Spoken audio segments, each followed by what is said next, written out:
I went to Vid Summit 2023, a conference bringing the top video creators in the world all under one roof. I got to sit down one-on-one and find out, how did they do it? How did they build such huge YouTube channels? And how did they become so successful? And if they can do it, why can't you?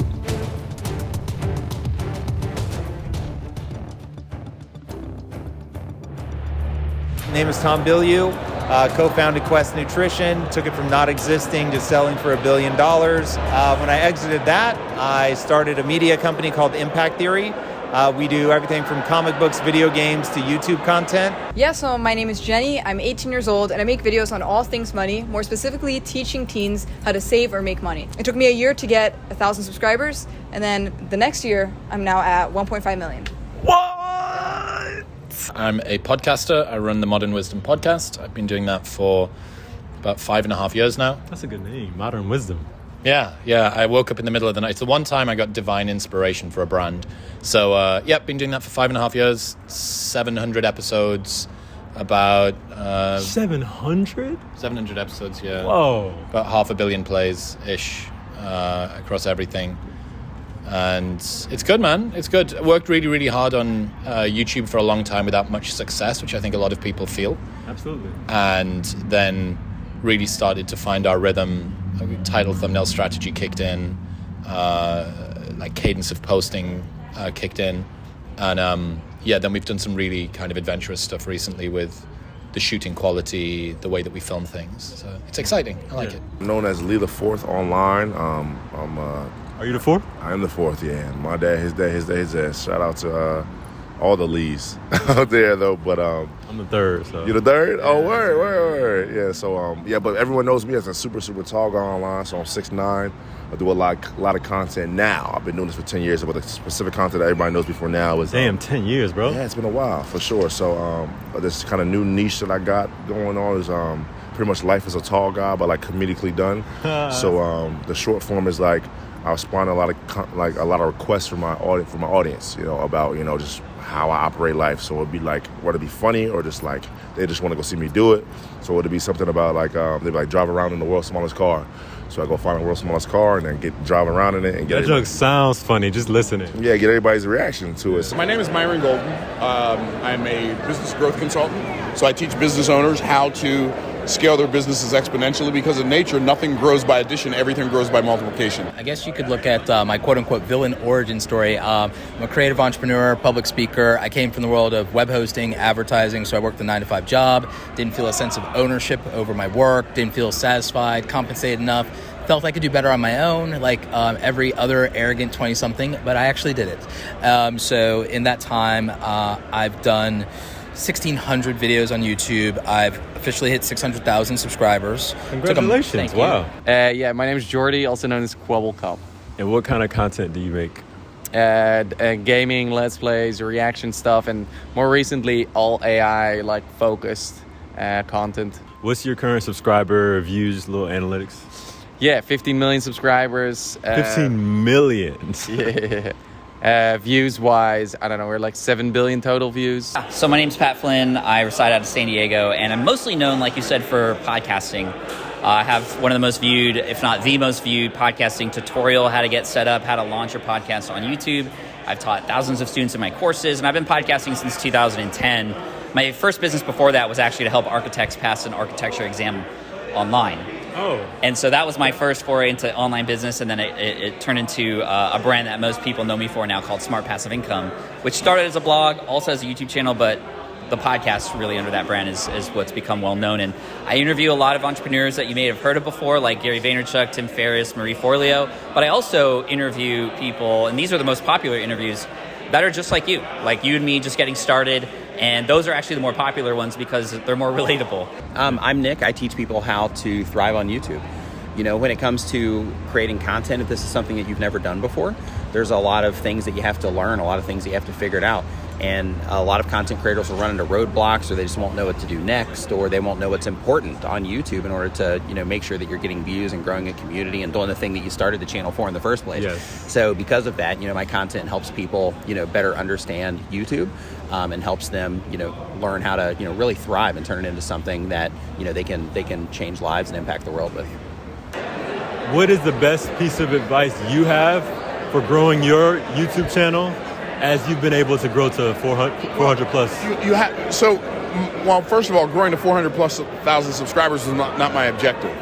My objective was to do what I already do and turn on a camera. Like, for instance, I air a Bible study every Thursday morning at 10 a.m. Eastern Standard Time. Okay, I was doing that Bible study 8 years before I ever put it on YouTube. I was doing it at a local restaurant. You see what I'm saying? So all I did was took something I was already doing and turned the camera on. I didn't come up with this thing, I'm going to make my YouTube channel about this. Like, I'm going to turn the camera on for the thing I already do. You were already the person. I was already the person, and then I was already doing the thing, but nobody knew I was doing the thing because I didn't turn a camera on. What is that key that had you grow exponentially like that?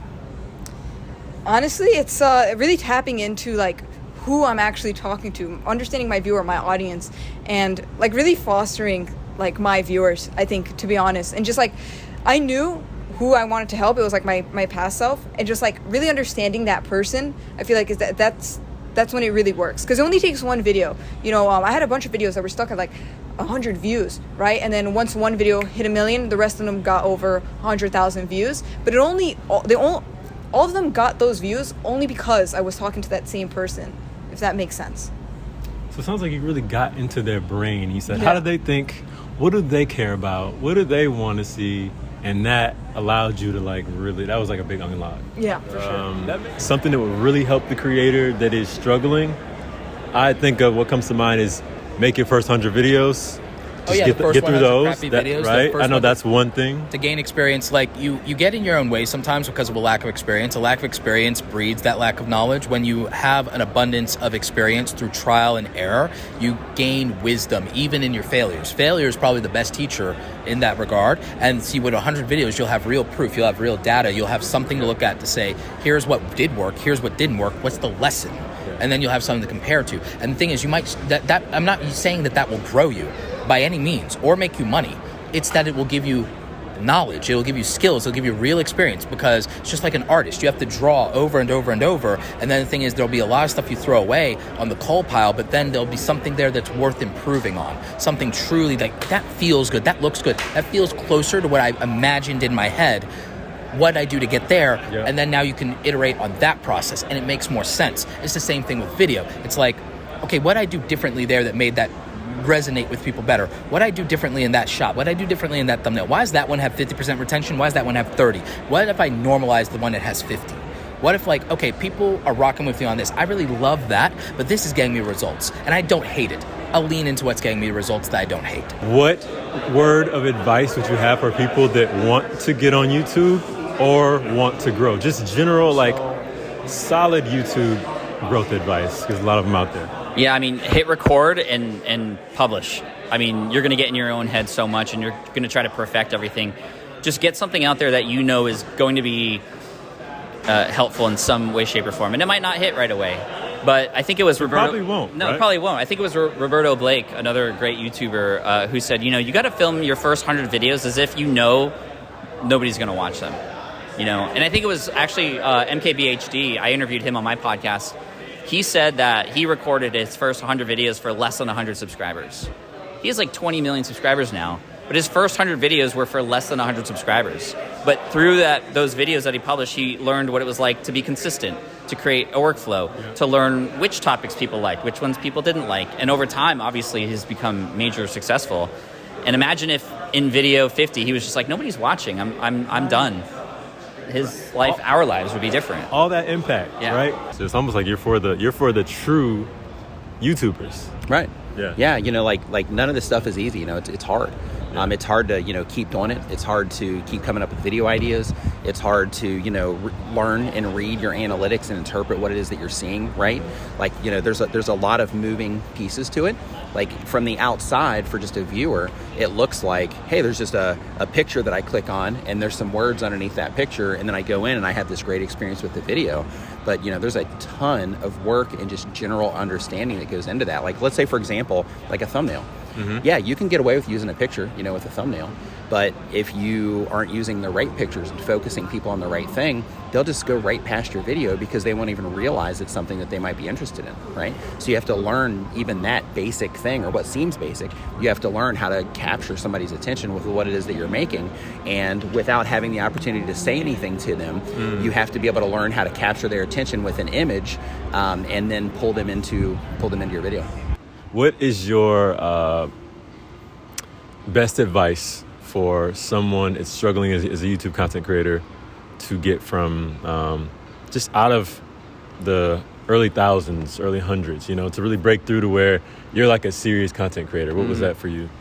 Yeah, it took a long time is the first thing you need to know. Like, before you can start playing with the big boys, you got to be really good, right? So when you say big boys, you mean like... Yeah, like even if you wanna get millions of views a month, right? Long form or tens of millions short form, you need to become really good. And the only way to get really good is to do it a lot and study and obsess over it and practice, right? So you're not gonna get far if you're not producing. You're not gonna get far if you're not posting, putting yourself out there, getting feedback, and iterating and improving and learning. So the feedback loop is essential in this process, and just keep on focusing on that. And then do it religiously. Like, if you're wondering, contemplating to starting, or you have these ideas and you don't know if you want to share it, or if it's a good idea or bad idea, like, you're wasting time. There's no time for doubt.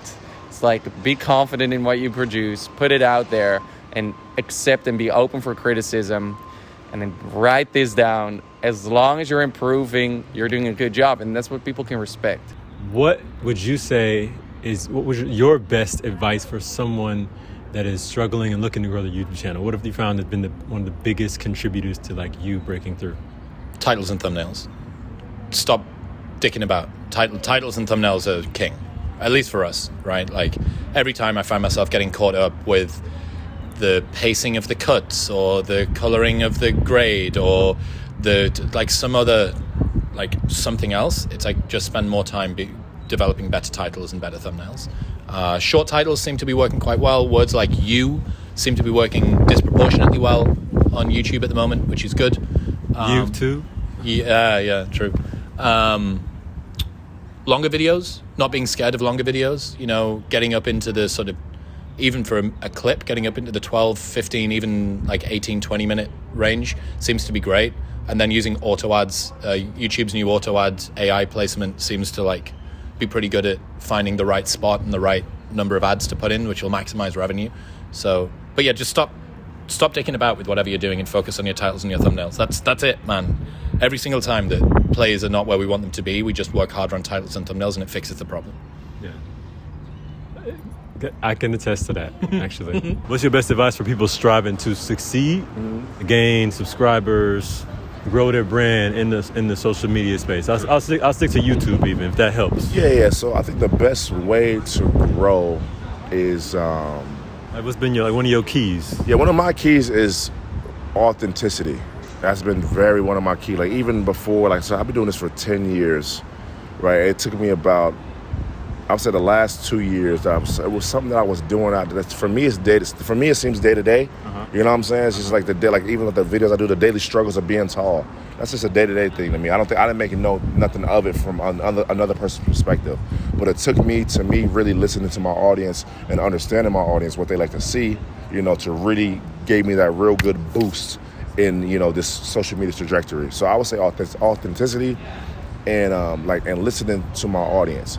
And if you're starting out, you don't really have an audience to begin with. I would say the biggest thing for me is kind of like learning a lot of stuff. Some people don't even know where to start, and that's okay. You just got to start and do something, because as you start, as soon as you start, you can learn from your very first video. Some feedback. You'll get something. To people that are struggling to grow their channel, they're stuck at 100 views or whatever.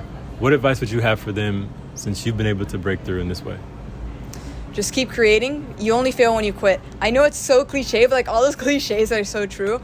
And I think the biggest thing I could say is there's this business strategy that I also follow called the blue ocean strategy, which is essentially, there's a red ocean where it has a lot of competition, a lot of blood in the ocean, and you're just doing everything that everyone else is doing. versus a blue ocean where there's not that much competition, so you're getting all the fish to yourself. And I really follow that. So like, there's a lot of people who do the exact same things. Like if you're making vlogs, a lot of people watch your vlogs. Like there's so many other people I could watch make vlogs. But hey, there's this one Jenny girl who makes finance videos for teens. I've never seen like someone make money videos for kids, you know? And then it's like, now they have no choice but to watch you because you're just that unique. That's the number one piece of advice I have. Like the guy said today in one of the sessions, he said, YouTube has the motto, broadcast yourself. That's the objective. That's the whole objective of the whole thing. Broadcast yourself. Not broadcast an imitation of yourself. Does that make sense? Yeah, it does. Absolutely. If I had to distill it down to anything that helps creators the most, it's building your skill sets. Building your skill sets is valuable because even while your content creation may not be making a living for you yet, if you build up your skill sets, you could transfer into a better job that pays better, lets you maybe do remote work or work from home, maybe a job where you like people and you're getting more inspired now, you're less depressed, you have more money, you have a better life circumstance situation. And that's going to make it easier to be a successful content creator. The best content creators that succeed very rapidly, no one talks about this. A lot of them have much more ideal circumstances than a lot of the struggle bus creators. They have the parents that let them come home from college and try their heart out for a year or two. Right. They have that situation. They have a stable home life or everything like that. Or they had the access to a really good community of people that will support them. They have those one or two friends that'll hold a camera for them so they can get a shot or a thumbnail or so the content can be better. You know, those two friends like Ryan Trahan had, or those two friends like Mr. Beast had starting out. Just having that community. Not everyone has that. Some creators are doing better faster than you because they do have more time. They do have more investment capital. They do have more manpower from their community. They do have more experience or education and knowledge. If you can work on even one of those things and improve your circumstances, then you can improve your content. You can improve your ability to grow faster, but your circumstances might need to change. And you might need to accept that, well, why is that person blowing up? I don't think this, that. No, you don't know their backstory. You don't know what privilege they have. You don't know what circumstances they have. You don't know what you don't know about their situation, but changing yours even a little bit changes everything. For someone that's struggling to get out of the hundreds, right? What do you think is the most valuable piece of information for that individual on YouTube? There's a lot. I think I looked it up. It was some small, like maybe like 8% break 1,000 or something like that. Yeah, it's really low. Yeah, and it's under that same thing that I was saying before, right? Like in terms of, you know, when you come onto YouTube, everybody makes it look easy. All the content that you're getting recommended on YouTube is like the highest performing content on YouTube. And, you know, new people can also have high performing content, but a lot of them don't, you know, because of all the skill sets that we talked about before that you have to learn, right? Yeah. Like a lot of people come onto YouTube, they don't even know how to frame something, right? They don't even know how to make their videos look even like remotely something that, you know, somebody where it's like, oh, hey, you know, I'm making this video, and it's like, wow, you're in like a dark bedroom and there's like no light, you're in like room lighting, everything just kind of looks kind of weird, and it just looks more like a Zoom call than it looks like, you know, an actual piece of, you know, content. So because of that, you know, a lot of people just don't make it very far. Yeah. So if you are trying to take advantage of the opportunity as much as you possibly can, then you need to first figure out what you want to do. Like, why am I doing this in the first place, right? What is it that I want? What is my end goal? What is it that I'm actually trying to accomplish? And then you figure out the content that you want to make and the audience that you're going to be reaching in order to help you accomplish that thing. And basically the value exchange is you are making that content for them for whatever value it is they get out of it, if it's entertainment, motivation, education, you know, any of those types of things. And then in exchange, that helps you be able to reach your goals, you know, from doing that. But basically you figure out those things and then you work on your skill sets, you know, because like we mentioned before, there's a lot involved. So, you know, if you come into this and you've never done this before, or even if you have and you're doing it right now and you're just not, you know, getting those results that you're after, it means that you have more to learn, right? And we all always have more to learn. But, you know, like if you're not breaking through, it means that even though you might think you know a lot, it means that, you know, that you know, have more that you need to, you know, that you need to figure out. What do you think is the real opportunity of YouTube at this time, especially given its integration with podcasts? Yeah, I mean, I think that, and this was always in existence, this opportunity to create a niche audience, right? I think a lot of us see creators like Mr. Beast and, you know, Mark Rober even, who talk about, you know, they have their own style, but they attract these super wide audiences. I mean, millions of views per video, right? And I think that hundreds of millions of views per video, yeah. But I think, and I know that you can succeed having a very small brand and small business. And I have a friend of mine, his name is Wojciech from Poland. He has a podcast, just an audio podcast called Fire Science Show. He's a fire engineer, and there might be 2,000 people in the world who are interested in this topic. But because he stepped up to create a brand and a podcast, he's become a leading authority in the space. So much so now that he has contacts and accessibility to anybody in the space he would want. He's now seen as an expert because he's inviting all these people onto his show. He's getting asked to speak at these different conferences, and he just landed a sponsorship deal that pays him more than his day job. And he gets 600 downloads per episode, just 600. That's it? That's it. And he's thinking about getting into YouTube now because there might be more people there. But the whole point of the story being you don't need a huge audience, right? You just need the right audience for you and how you can become their go-to favorite. So as I often say, the riches are in the niches, you know, and that's really important to understand because you don't have to go huge. You just need to build a brand that is attuned to a very specific group of people, and you can become their go-to resource, you know? Yeah. And then you can grow from there. You can expand out if you want, if you're afraid of sort of pigeonholing yourself. But, I mean, start small to grow big. What would you say is needed and the most important for a entrepreneur or YouTuber to have? Like, it sounds like definitely courage. Yeah. Resilience. Resilience is the word. Mm-hmm. So resilience is being able to face plant and get back up, right? And you need to be resilient because what's going to happen is you're going to enjoy your journey and you're going to be killing it. But no matter what, there's going to be a point where someone's going to hit you and push you against the floor, right? Mm-hmm. Doesn't matter. It could be anything, right? It literally could be anything. But the universe or God or whatever you believe in is going to throw a curveball at you, right?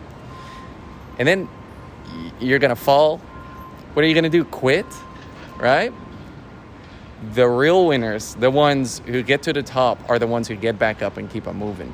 And that's resilience, right? So if there's something you want to nurture, it's to be resilient, to face challenges head on, to keep on improving, to keep on learning, to keep on iterating. And then you can do anything in life. Yeah. If you could say one thing just to wake up someone who's living underneath their potential and is just kind of waiting on something, what would that be? Just to tell them you're having a biological experience. The human animal is designed in a very specific way, and that way is that you're able to learn.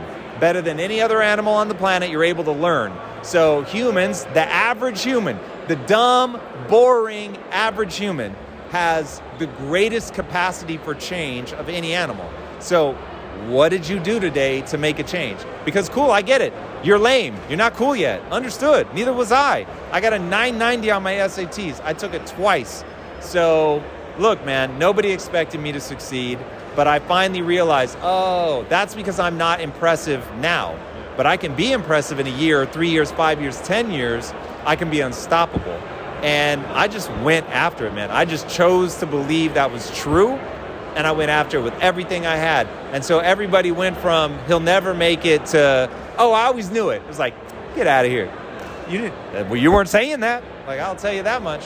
So it's like, a lot of times we get discouraged when in life because we think we should be at a better place than what we at. And we don't realize, you're right exactly where you're supposed to be. There's a reason why, what I'm saying, you don't gotta. I love that. You don't got 1 million followers right now. If I give you 1 million followers overnight, you know what to do with it? I don't know. That's what I'm saying. You know what I mean? You know what I'm saying? You lose it. I'll be up at night. I'll be like, quick. Every video is so. You know what I'm saying? You'll be like, oh my goodness, I don't even know what to do. Next thing you know, you fumbled it. You fumbled it. You know what I'm saying? That's good for people to think. That's a good thing to ask yourself. What would you do with it? What would you do with it? Overnight? 1 million followers? I'm different now. My thing is a little different now, though. But you built up consistently. Yeah, correct. I remember every 100K, 200K, 300K, 400K, 500, like all the way up. I remember every 100,000 slowly grind. And you want to have that slow grind. You just don't want to overnight because that's tough. Yeah, all that's that weight. I mean, you lifting weight, you can't just throw it all on. Yeah, correct. And it's different. That's like people have they hit the lottery, and go broke, because you don't know what to do with it, So there'll be one final thing actually as well. Like, rather than trying to growth hack or speed run your way to authenticity or to like an interesting channel, just actually make interesting stuff that you would watch. Like, if you wouldn't watch your own channel, stop making the content. That's such a good heuristic. Like, I made the podcast that I wanted to listen to, and it's worked because there is a huge cohort of people that are me and aren't the me that I was 10 years ago. So like, just make content that you'd watch. Make videos, make tweets and stuff that you would consume or you'd retweet. And if you wouldn't retweet it, like, why are you writing it? Last question is just, what is Roberto's word to the wise? Roberto's word of wisdom. Oh, you're going to get into my philosophy? Yeah. And I do get, like, your upbringing. It makes me think about how you translate to, like, your toughness. You're like that you project and hold people to account, and it's through going through. It's right. through going through and Makes coming sense. out. Like it's like going through and it's showing up. There's like, so I'll give you 3 words. I'll give you 3 different pieces of wisdom. Always trust those who seek the truth, but rarely those who claim to have found it. Seek. Oh, wow. Trust those who seek the truth, but rarely those who claim to have found it. So if somebody's seeking truth, you can take that at face value if they're looking for, if they're digging at, getting at what's going on, wanting to unpack that, wanting to dig a little. Trust that intention. It's the right instinct. Be skeptical of those who claim to have found the truth. My last question is, what is your last word of wisdom? Even though you're 18, you've got something you've been through in your journey to share. It could be in life. What's your word of wisdom to share with the people? Everything is on purpose. Just try to see the glass is half full instead of the glass is half empty. Like, this is like so deep. Like, for example, like I have a really bad like condition, like which is like almost like very hard to like live with. But then it's like, at the same time, it's like something that's really hard and bad. But at the same time, I'm like, it could be a good thing because now I have to take care of myself. I'm like on top of my health. I'm like, I'm sharp and I'm very specific. And it's like most people don't have that. But I do, because I have to deal with this. So I have to be very specific and, you know, pay close attention. So it's like, oh, maybe my brain is sharper because of that. If that makes sense. So just like try to see everything positively. Yeah. Your word of wisdom. Yeah, you can't do this alone. Wherever you want to go, there's other people who have already gotten there or who are on the same journey as you. Try to find them. That's why we're here at Vid Summit, so we can connect together, because we can all learn from each other. And, you know, I don't believe in competition. I believe in friendships and growing together. And so go out there, meet people, get uncomfortable. I am an introvert, but I know how valuable it is to come to places like this. So go and find your place for your people where they exist and put yourself in those situations. And I promise you, there's so much more good to come out of it than you even can imagine. So, yeah, get out there. Get out there. You. I believe that the purpose for my life is to live in my creative space, so use the creativity that God put inside of me to live in my creative space, to create things that other people value, to make the world a better place for them to live, and everything else takes care of itself. And if every person woke up every day, in my opinion, and desired to yield to God and serve people, the world would be a better place. What's your word of wisdom for life that you would like to share? Something that has helped you prosper as Nick Nimmin in the world. Remember that everybody's human, right? Like there's nobody really that's more important than other people. There's nobody really that knows everything. There's nobody really that, you know, should take precedent over somebody else. Like, you know, everybody has a struggle, right? Like everybody's lives, like we all, you know, meet up at things like this or meet up, you know, at work or, you know, whatever the thing is. And, you know, we often forget that, you know, everybody's having that experience with us in that moment. And then after that moment is over, everybody goes and lives their own complicated, drama-filled, in terms of, you know, just like life's not always, you know, peaches and cream, right? So everybody has their own, I wouldn't say drama-filled, but, you know, drama experiences. But everybody has their own experiences that they live that include all of the things that we deal with, right? So just remembering that everybody's, you know, just in the same struggle. You know, some people struggle more than others and all that, of course. Yeah. But, you know, at the end of the day, you know, really we're all dealing with the same stuff. You know, everybody wants to be secure. Everybody wants to feel cared for. And everybody wants to, you know, not have to worry about stuff, right? That's really what everybody's trying to do. So just remembering that, I think is really important. So has Thailand helped you see that more? Because that's a whole meditation's helped me see that more. Okay. You know, before I started meditating, it you know, like I'm ashamed to say that, you know, before I started meditating, like you know, I didn't see things that way, and I wasn't like, you know, mean to people or anything weird like that. Right. But, I just never really took a moment to stop and think about, like, man, everybody. It doesn't matter who you talk. If you go talk to anybody in the world, if you talk to the richest person or the poorest person on planet Earth, everybody's trying to be happy. Everybody's trying to take care of their families. Everybody's just trying to make the best out of this whole thing. And I never really even just stopped to think about it, So for me, meditation has brought, that type of perspective to me, in terms of just kind of helping me better, consider others, and also, just be more present in my own experience, because it's so easy to get caught up in, everything that's happening all the time. And, we live just one day at a time, So because of that, meditation has helped me just kind of realize all of those things and better be able to appreciate my own life and the lives of, everybody else that I get a chance to interact with in any capacity. Yeah. Another nugget of wisdom that I would give you is your feelings do you credit, but they could be made to serve a purpose that's not your own. So you need to always have a sense of emotional control. It's important to understand what you're feeling, what triggers you, and why, and understand that can be used and manipulated to serve someone else's purpose and work against you. Without your awareness. Without your awareness, without your consent, without you fully appreciating what that means. So you should gain some self-awareness, emotional control, and you should seek to have a better understanding of who you are and why you are. And you should always consider how that can be used against you. And you should figure out what guarding against that looks like without burying all of those feelings deep down. You should figure out how to stay in control and understand that not everything deserves a reaction. That's important, especially for a public figure, especially for a content creator.